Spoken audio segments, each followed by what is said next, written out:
How to pivot or unpivot the data. To pivot the data, we need to select the column, then go to a transform,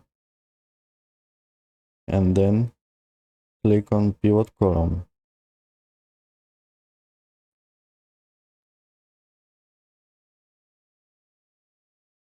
Now we need to select the values for each of these rows.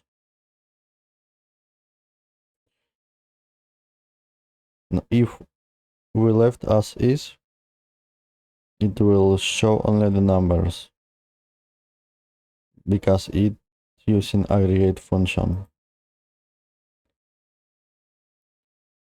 In our case, we don't want aggregate.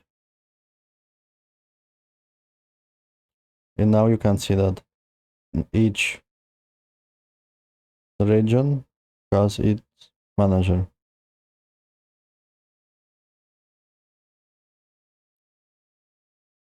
Now to unpivot columns, we need to select all columns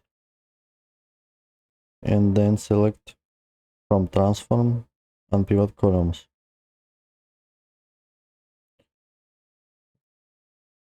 And then we can change the column name and it will be ready.